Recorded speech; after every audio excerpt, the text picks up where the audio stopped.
किसी ने क्या खूब कहा है कि अक्सर हम उन चीजों को नजरअंदाज कर देते हैं जो हमारी जिंदगी को और आसान बनाती है। नमस्कार, मैं राजा अग्रवाल एक बड़ी सुंदर सी कहानी सुनाता हूँ। एक बार एक लड़का बहुत थका हारा ऑफिस से घर जा रहा था। शहर में बारिश भी बहुत तेज हो रही थी और वो जिस बस में चढ़ा उसमें भीड़ बहुत ज्यादा थी। इस लड़के को वैसे ही गुस्सा बहुत आ रहा था क्योंकि इसका दिन खराब गया था।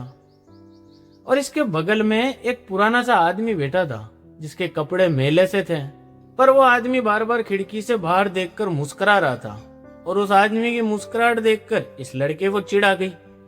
इसने पूछ ही लिया कि अंकल, आपको इस भीड़ और कचरे में ऐसा क्या मजा आ रहा है जो आप बार बार मुस्कुरा रहे हो।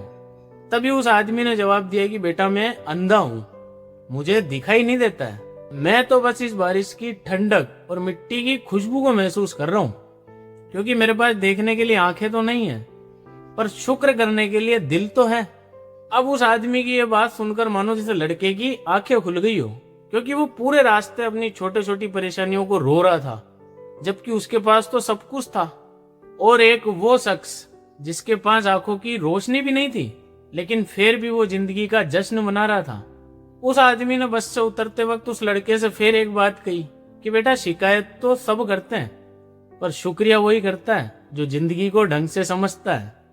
दोस्तों, एक छोटी सी कहानी हमें सीख देती है कि हम भी अक्सर जिंदगी में उन चीजों के पीछे भागते हैं जो हमारे पास नहीं है, पर उन चीजों को हम भूल जाते हैं जो ऊपर वाले ने हमें तोहफे में फ्री दी है।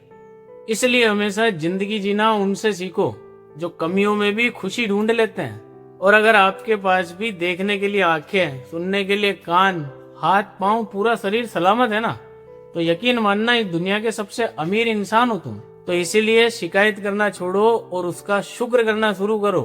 अपनी मेहनत पर विश्वास रखो और फिर देखो, एक दिन ऐसा चमत्कार होगा जो तुम्हारी जिंदगी को पूरी बदल देगा। इसलिए आरजे राजा आपसे हमेशा कहता है कि दुनिया को दिखाने के लिए नहीं, खुद से नजर मिलाने के लिए जियो। कल फिर मिलते हैं एक नई सीख के साथ।